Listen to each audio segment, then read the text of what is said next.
또 교실. 아이고야, 또 교실이네, 또 교실이야. 자, 이게 제가 한번 좀 배워보니까 좀 자신감이 좀 생기네요. 자, 오늘도요, 역사를 통해서 경제를 배워볼 텐데요. 경제, 역사로 풀다. 오늘의 주제는 이겁니다.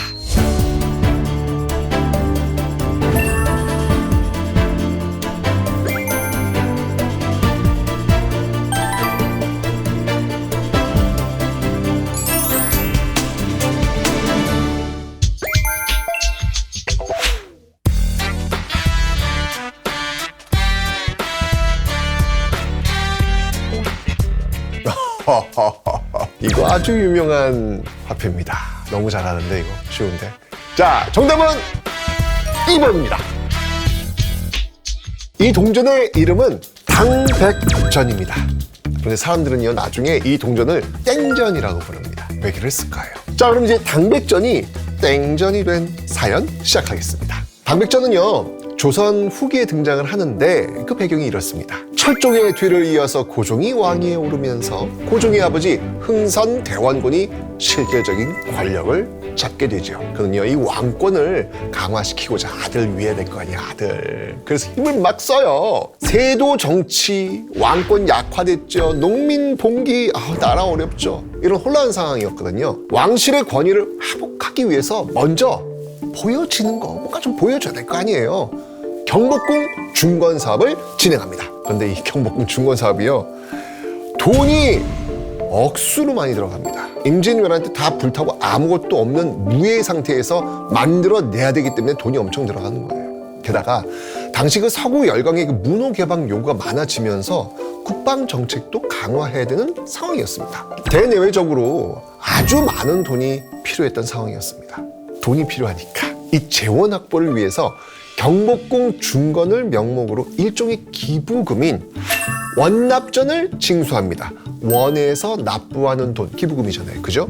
그리고 호포제라는 걸 시행해서 집집마다 포를 내. 그래서 이 상민에게만 부과했던 군포를, 옷감이죠. 이걸 양반에게도 거두게 됩니다. 그러나 턱없이 부족해요. 그래서 돈이 없어? 야, 그럼 돈을 찍어. 최후의 대처로 등장한 게 바로 이 당백전입니다. 당시에 동전이 그럼 없었냐? 있었죠. 수종 때부터 이 상평통보라는 게 있었거든요.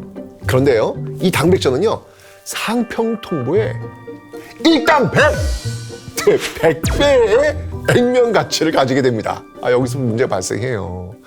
첫 번째 문제는요, 실질 가치는 상평통보의 대여섯 배밖에 되질 않아요. 그런데 이제부터 이 동전은 상평통보의 100배의 가치다 라고 하니까 이렇게 받아들여지지가 않는 거예요. 제작 비용이 더 저렴하니까 가짜 당백전을 만드는 사람들이 우후죽순으로 나타날 수밖에 없잖아요. 게다가 조선 정부는요, 이 당백전을 물품 구입의 수단으로 사용만 할 뿐, 공과 수납, 이런 세금 수납에서는 또 이거 받지를 않네. 그러니까 화폐로 인정을 완전히 안 한 거예요. 화폐란 가치를 인정하는 사회적 약속이자 합의가 필수인데 신뢰가 있다 없다?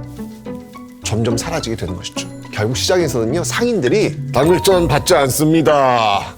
당백전 쓰지 않으면서 일시적으로 물물 교환의 형태까지 나타납니다. 6개월 동안 1,600만 냥이라는 거액이 만들어져요. 지금의 시세로 따지면요, 이거 얼마 된 돈이냐면 무려 1조가 넘는 큰 돈입니다. 6개월 만에 시중에 1조가 넘는 화폐가 풀렸다. 이건 어떤 일이 벌어지겠습니까? 시중의 통화량이 많아지면서 화폐 가치 뚝뚝뚝뚝뚝뚝 떨어지겠죠.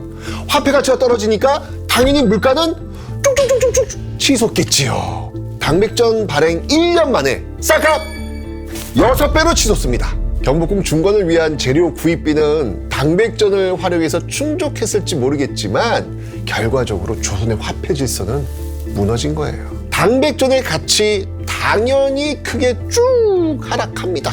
백성들은요, 그래서 조롱하듯 이 당백전 이거 땡전이야, 땡전. 땡전 한 푼 없다. 이런 표현 들어보셨죠? 땡전 한 푼 없다는 이 표현의 땡전은요, 바로 이렇게 당백전 유통에서 유래된 말입니다. 그래서 정답은 2번. 계속 갑시다. 자신 있다.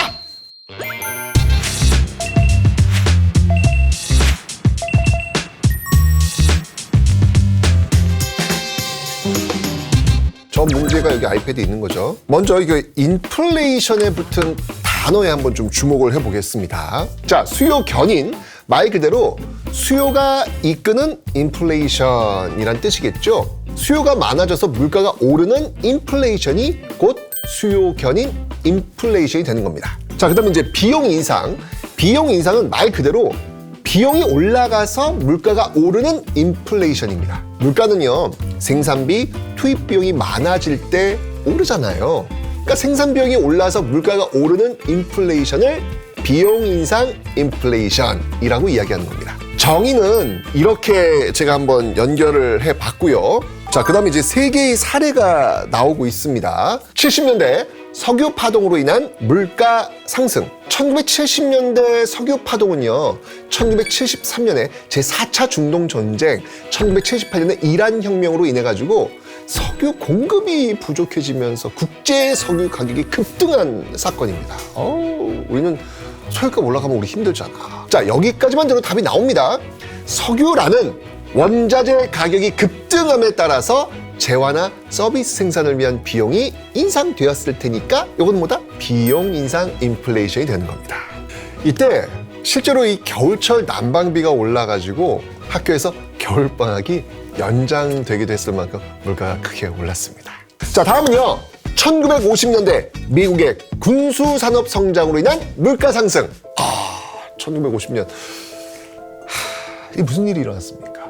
6.25 전쟁이 일어났잖아요. 이 전쟁에 미국이 참전하면서 군수 생산으로 이 경제 호황기가 나타나게 됩니다. 자, 경제가 호황이에요. 그럼 이제 사람들의 소득이 증가하니까 지출이 늘어나게 되겠죠.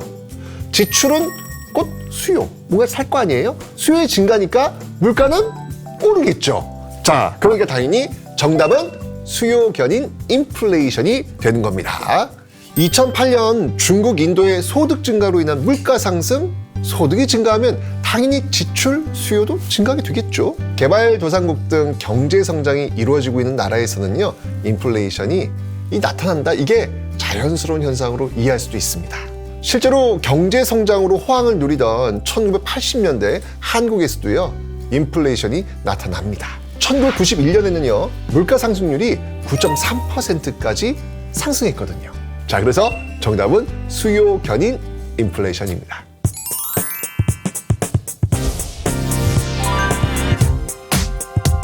맞았어요. 물가가 상승하는 현상, 인플레이션까지는 잘 알려진 개념인데요.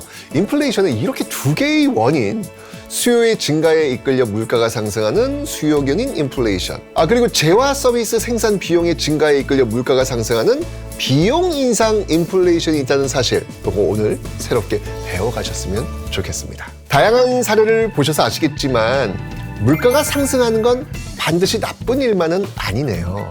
경제 성장으로 자연스럽게 나타나는 현상이기도 합니다. 하지만 급격한 인플레이션은요, 당연히 문제가 되겠죠. 물가 상승이 필수적이라면 어느 정도가 적절한지, 안정적인 물가란 무엇이며 그 기준은 무엇으로 삼아야 하는지, 오늘도 또 새로운 고민을 시작하게 됩니다.